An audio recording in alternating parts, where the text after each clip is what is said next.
दोस्तों नमस्कार। हम बात कर रहे हैं बेरोज़गारी पर। महामारी और लॉकडाउन ने हमारे सामने कठिनाइयों का पहाड़ खड़ा कर दिया है। लेकिन अच्छी बात यह है कि दोनों मोर्चों पर हमारी लड़ाई अच्छे नतीजे लेकर आ रही है। खासकर लॉकडाउन के साइड इफ़ेक्ट से तात्कालिक तौर पर उभरने के ठोस संकेत मिलने लगे हैं। Centre for monitoring Indian economy (CMIEE) की ताज़ा रिपोर्ट बताती है कि देश में बेरोज़गारी का स्तर अभी लॉकडाउन से ठीक पहले वाली स्थिति में पहुंच गया है। 21 जून को समाप्त हुए सप्ताह में यह 8.5% पाया गया, जो मार्च में लॉकडाउन घोषित होने से पहले की 8.75% बेरोजगारी से थोड़ा नीचे ही है। ध्यान रहे, लॉकडाउन घोषित होने के बाद जब दफ्तरों और कारखानों में कामकाज बंद हुआ और तमाम कंपनियों ने बिना कुछ कहे सुने अपने शटर गिरा दिए, तो उनमें काम करने वाले मजदूर और कारीगर न केवल बेरोजगार हो गए, बल्कि अचानक वे हर तरफ की असुरक्षा से गिर गए।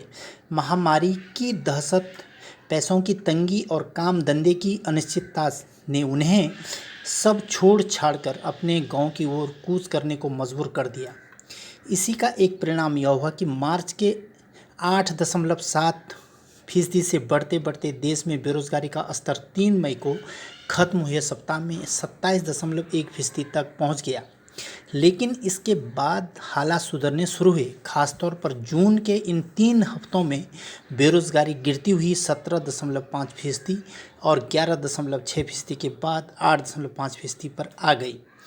CMII की यह रिपोर्ट साफ तौर पर कहती है कि स्थिति में यह सुधार गांव लौटे प्रवासी मजदूरों को उनके गांव में या उसके आसपास ही काम उपलब्ध कराने के प्रयासों का नतीजा है। ये प्रयास ज़्यादातर मनरेगा के ही तहत हुए हैं, जिसका एक मतलब यह भी है कि बेरोजगारी प्रतिशत में कमी के इन आंकड़ों को एक हद से ज़्यादा अहमियत नहीं दी जा सकती। ये काम प्रवासी मजदूरों को तात्कालिक राहत तो दे सकते हैं, लेकिन उनके कौशल के साथ न्याय नहीं कर सकते। इन कुशल कामगारों का जो काम छूटा है, उससे इस काम की कोई तुलना नहीं हो सकती है जो उन्हें उपलब्ध कराया गया है। इस तरह की मदद को रोज़गार मानकर हम तात्कालिक तौर पर अपने आंकड़े भले दुरुस्त कर लें, लेकिन इन्हें वास्तविक रोज़गार के रूप में देखना भविष्य के रिसर्चरों की राह कठिन बनाएगा। इकानमी के नज़रिए से देखें तो खुश होने वाली खबर यह है कि लॉकडाउन के कारण अचानक बंद हो गई कंपनियों ने जैसे जैसे काम शुरू हो रहा है, वे गांव जा चुके अपने कर्मचारियों की भी सुध ले रही है, उनसे संपर्क स्थापित कर रही है, उन्हें सुरक्षा का भरोसा दे रही है, उनकी वापसी के लिए परिवहन की व्यवस्था भी कर रही है। गांव लौटे मजदूर भी बदले हालात में वापसी की इच्छा जता रहे हैं।